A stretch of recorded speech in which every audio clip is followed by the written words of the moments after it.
আজ গিয়েছিলাম আমাদের কলেজের একটি অনুষ্ঠানে, সেখানে গিয়ে দারুণ মজা করেছি। আর ও আর আমি ফাটিয়ে ডান্স করেছি, সবাই মিলে ভীষণ মজা করেছি। তারই একটি ছোট্ট মিনি ব্লগ তোমাদের সাথে শেয়ার করবো। সো হ্যালো এভরিওয়ান, কেমন আছো সবাই? আশা করি ভালো আছো। আমিও খুব ভালো আছি, ভীষণ মজাতে আছি। কারণ যাবো হচ্ছে আমাদের সেই পুরনো কলেজে, পাকুহাট ডিগ্রি কলেজ। এই কলেজে ও আর আমি পড়েছি, এখানে ওর আমরা ফার্স্ট দেখা। তো কলেজে ঢুকে গিয়েছি এখানে, আর এখানে সেই কলেজের সেই ঘরগুলো দেখে মনে পড়ছিল পুরোনো স্মৃতিগুলো। আর এখানে স্টেজ করেছিল। আর এই অনুষ্ঠানটা ছিল নবীন বরণের অনুষ্ঠান। তো যারা নতুন বছরে পা দিল, মানে ফার্স্ট ইয়ার, তাদেরকে বরণ করার এই অনুষ্ঠান ছিল। আমরা তো অনেক বছর আগে পার হয়ে গেছি, তাও গিয়েছিলাম। প্রত্যেক বছরই যাই আমরা এই অনুষ্ঠানে, খুব মজা করি। তো এই বছর ওর জন্য চলে এসেছি। আসলে এই অনুষ্ঠানটা শুরু হয়েছে দুপুর থেকে। দুপুরে নতুনদের বরণ করে নিয়েছে, আর তারপরে ছোটখাটো অনুষ্ঠান হয়েছে, ডান্সের প্রোগ্রাম গুলো। আর একটু সন্ধ্যার দিকে শুরু হয়েছে ব্যান্ডের অনুষ্ঠান। তো ব্যান্ড এখানে উঠে গেছে স্টেজে, এখানে প্রোগ্রাম শুরুও হয়ে গেছে, গান করা শুরু করেছে। দারুণ দারুণ গান করেছিল, আর দারুণ মজা করেছি। আর এতটা মজা করেছি যে ভালো ভালো ক্লিপগুলো নিতেই পারিনি। মানে ও আর আমি যে ডান্সগুলো করেছিলাম সেই ক্লিপগুলো নিতেই পারিনি, এতটা মজা করেছি। মানে না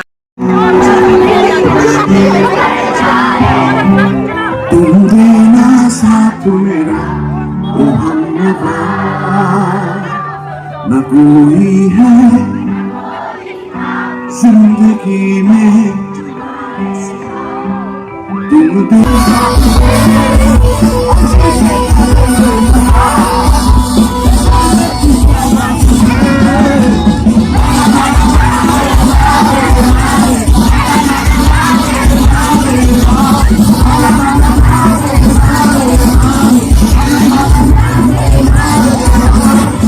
কলেজ কমপ্লিট হয়ে গেছে, প্রায় কয়েক বছর হয়ে গেল, কিন্তু তাও এখনো এই অনুষ্ঠানে যাই আর প্রচুর মজা করি। আসলে কি বলতো, ওই বয়সটা কোনো ম্যাটার করে না, বা এই কলেজে পড়েছি কিনা, বা কলেজে এই স্কুলে পড়ছি কিনা এখনো, সেটাও কোনো ম্যাটার করে না। ওই মজা করব, গিয়ে সবার সাথে, বন্ধু বান্ধবের সাথে দেখা হবে, এটাই মানে বেশি ম্যাটার করে। তো এখানে অনুষ্ঠান শেষ হয়ে গেছে, বাইরে এসে দাঁড়িয়েছি। কয়েকটা বন্ধু বান্ধবীর জন্য একটু অপেক্ষা করছিলাম, কারণ আমরা সবাই মিলে একটু গোবরাকুড়ি মেলাতে যাবো। তো তোমাদের এই ভিডিওটা কেমন লাগলো অবশ্যই কমেন্ট করে জানাবে। আর তোমরা কলেজে গিয়ে এরকম অনুষ্ঠানে মজা করো কিনা সেটাও জানাবে। তো দেখা হবে নেক্সট কোনো ভিডিওতে। বাই।